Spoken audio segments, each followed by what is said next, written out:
सकारात्मक बदलाव की ओर अग्रसर होते हुए केंद्र सरकार ने नई शिक्षा नीति को लागू किया है। निस्संदेह यह एक सराहनीय कदम है। नई शिक्षा नीति बच्चों के मानसिक विकास को बढ़ावा देगा, साथ ही अब यह विषयों को रटने की पद्धति का त्याग कर उसे समझने के सिद्धांत पर कार्य करेगा। नई शिक्षा का मूल उद्देश्य विद्यार्थियों में क्रियात्मक प्रवृत्ति को जगाना है। यह कोई भी बच्चा अपनी क्षमताओं को समझकर उसके अनुसार विषयों का चयन कर सकता है। शिक्षा व्यवस्था में इस बदलाव की बहुत आवश्यकता थी, जिसे आखिरकार केंद्र सरकार ने समझा और इस पर कार्य किया। आज जो शिक्षा नीति सरकार द्वारा बनाई गई है, अगर वो सही तरीके से लागू कर दी गई तो निश्चित ही भारत का एजुकेशन सिस्टम दुनिया का सर्वोत्तम एजुकेशन सिस्टम बन जाएगा। इससे पहले 1986 में नई शिक्षा नीति को लागू किया गया था, जिसमें 1992 में कुछ संशोधन किए गए थे। यानी अब 34 साल बाद इस देश में एक नई शिक्षा नीति को लागू किया जा रहा है। श्री के कस्तूरीरंगन की अध्यक्षता में सभी विशेषज्ञों की एक समिति ने इसकी रूपरेखा को तैयार किया। नई शिक्षा नीति को प्रधानमंत्री मोदी की अध्यक्षता में कैबिनेट ने 5 अगस्त 2020 को अपनी मंजूरी प्रदान कर दी। इस नई शिक्षा नीति में स्कूल की शिक्षा से लेकर उच्च शिक्षा तक कई प्रकार के बड़े बदलाव किए गए। इस नई शिक्षा को पूरी तरह लागू करने के लिए केंद्र सरकार ने 2030 का लक्ष्य रखा है, चूँकि शिक्षा को संविधान में संवर्धित सूची का विषय माना जाता है, जिससे इस पर राज्य और केंद्र सरकार दोनों का अधिकार होता है। नई शिक्षा नीति में 5+3+3+4 क्या है? अब इसकी शुरुआत हम स्कूली शिक्षा में किए गए बदलाव से करते हैं। नई शिक्षा नीति में पहले जो 10+2 की परंपरा थी, अब उसे खत्म कर दिया गया। अब उसकी जगह सरकार 5+3+3+4 का फॉर्मूला लागू करने की बात कर रही है।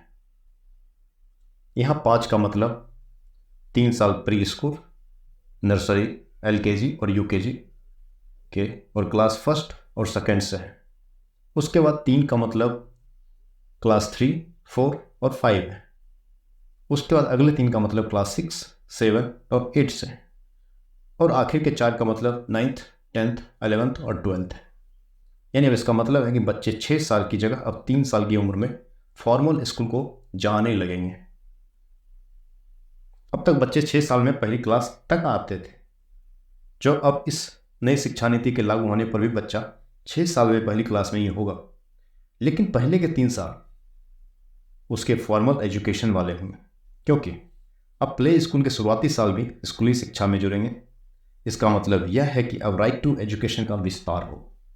पहले 6 साल से 14 साल के बच्चों के लिए लागू किया गया था राइट टू एजुकेशन, और अब 3 साल से 18 साल के बच्चों के लिए इसे पूर्ण रूप से लागू किया जाएगा। यह फॉर्मूला सभी सरकारी और प्राइवेट स्कूलों पर लागू होगा। नई शिक्षा नीति में लैंग्वेज फॉर्मूला,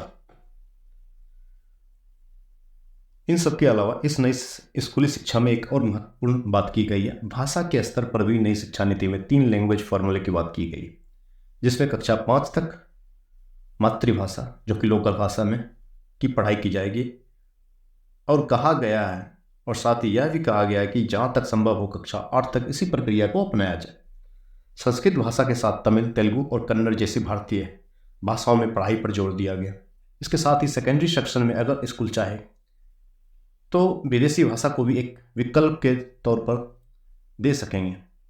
इस 3 लैंग्वेज फॉर्मूला में राज्य सरकार का यह अधिकार दिया गया है कि वो अपनी क्षेत्रीय भाषाओं में शिक्षा दे सकेंगे। यहाँ 3 लैंग्वेज फॉर्मूले का केवल यह मतलब है कि 3 भाषाओं में से 2 भाषा भारतीय रहनी चाहिए। नई शिक्षा नीति में बोर्ड एग्जाम की व्यवस्था की गई है। इस नई स्कूली शिक्षा नीति में तीसरी सबसे बड़ी बात बोर्ड परीक्षा में हुए बदलाव की है। वैसे तो पिछले 10 सालों में बोर्ड एग्जाम में कई बदलाव किए हुए। कभी तो 10वीं की परीक्षा को वैकल्पिक किया गया और कभी नंबर के बजाय ग्रेड्स की बात की गई। लेकिन अब की बात परीक्षाओं के तरीके में बदलाव की बात इस नई शिक्षा नीति में की गई है। बोर्ड एग्जाम तो होंगे, लेकिन अब वो 2 बार होंगे और इनके पास करने के लिए अब किसी कोचिंग की कोई ज़रूरत नहीं होगी। इन परीक्षाओं का स्वरूप बदलकर अब इनके माध्यम से छात्रों की क्षमताओं का आकलन किया जाएगा, न कि उनकी याद करने की क्षमता का। इसके पीछे केंद्र सरकार की दलील यह है कि इससे नंबरों का दबाव खत्म हो जाएगा और इसे 2022-23 वाले सत्र से लागू करने की मंशा भी सरकार की है। इन बोर्ड परीक्षाओं के अतिरिक्त अब राज्य सरकारें कक्षा 3, 5 और 8 में भी परीक्षा लेंगी। इन परीक्षाओं को करवाने के लिए गाइडलाइन बनाने का काम एक नई एजेंसी को सौंपा जाएगा जो शिक्षा मंत्रालय के अंतर्गत ही काम करेगी। नई शिक्षा नीति में आईआईटी और नीट की परीक्षा। इस नई शिक्षा नीति में अंडर ग्रेजुएट कोर्सेज में दाखिल के लिए नेशनल टेस्टिंग एजेंसी से परीक्षा को कराने की बात की गई है। साथ ही अब से रीजनल स्तर पर, राज्य स्तर पर और राष्ट्रीय स्तर पर भी ओलंपियाड परीक्षाओं को कराने की बात कहा गया है और इन्हीं परीक्षाओं का आधार बनाकर छात्रों को आईआईटी में प्रवेश देने की बात को कहा गया। उसी तरह मेडिकल कोर्स में बदलाव की बात की गई। अब से कोई भी नई यूनिवर्सिटी केवल एक विषय विशेष की पढ़ाई के लिए नहीं बनाई जाएगी तथा 2030 तक सभी यूनिवर्सिटी में अलग अलग स्ट्रीम की पढ़ाई को एक साथ कराई जाएगी। मेडिकल की पढ़ाई के लिए अलग से एक्रेडिटेशन पॉलिसी बनाने की बात इस नई शिक्षा नीति में कही गई है। नई शिक्षा नीति के तहत अंडर ग्रेजुएट और पोस्ट ग्रेजुएट में बदलाव की गई। इसी तरह के कुछ बदलाव उच्च शिक्षा में भी किए गए हैं। अब ग्रेजुएशन, अंडर ग्रेजुएशन में छात्र 4 साल का कोर्स पढ़ेंगे तथा किसी कारणवश छात्र को बीच में कोर्स को छोड़ने की गुंजाइश भी दी गई है। पहले साल में कोर्स को छोड़ने पर सर्टिफिकेट मिलेगा, दूसरे साल के बाद एडवांस सर्टिफिकेट मिलेगा, तीसरे साल के बाद डिग्री और 4 साल के बाद डिग्री शोध के साथ होगी। उसी तरह पोस्ट ग्रेजुएट में भी 3 विकल्प दिए गए। पहला होगा 2 साल का मास्टर्स, ये उनके लिए होगा जिन्होंने 3 साल का डिग्री कोर्स किया है।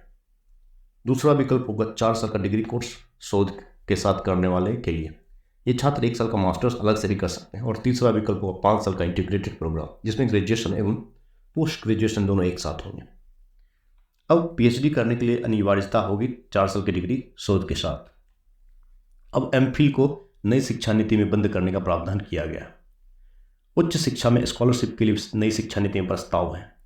इसके लिए नेशनल स्कॉलरशिप पोर्टल के दायरे को और अधिक व्यापक बनाने की बात की गई है। प्राइवेट संस्थाएं जो उच्च शिक्षा देगी उनको 25% से लेकर 100% तक स्कॉलरशिप अपने 50% छात्रों को देना होगा। ऐसा प्रावधान इस शिक्षा नीति में किया गया है। उच्च शिक्षा संस्थानों को ग्रांट देने का काम अब हायर एजुकेशन ग्रांट्स कमीशन करेगा, जो इसके अलावा इन संस्थाओं के अलग अलग विभागों के लिए नियम, कानून और गाइडलाइन को तैयार करने की जिम्मेदारी को भी निभाएगा। नई शिक्षा नीति के कुछ महत्वपूर्ण बातें। मानव संसाधन विकास मंत्रालय का नाम अब बदलकर शिक्षा मंत्रालय कर दिया गया है। जीडीपी का 6% शिक्षा में लगाने का लक्ष्य, जो अभी तक 1.7% है, किया गया है। नई शिक्षा नीति का लक्ष्य 2030 तक 3 से 18 आयु वर्ग के प्रत्येक बच्चे को गुणवत्तापूर्ण शिक्षा प्रदान करना है। 6ठी क्लास से वोकेशनल कोर्स शुरू किए जाएंगे। इसके इच्छुक छात्रों को 6ठी क्लास के बाद से इंटर्नशिप कराई जाएगी। उच्च शिक्षा में 2035 तक 50% GER ग्रॉस इनरोलमेंट रेशियो पहुंचाने का लक्ष्य, जो फिलहाल 26.3% है। म्यूजिक और आर्ट्स को बढ़ावा दिया जाएगा और इन्हें पाठ्यक्रम में लागू किया जाएगा। उच्च शिक्षा में 3.5 करोड़ नई सीटों को जोड़ा जाएगा।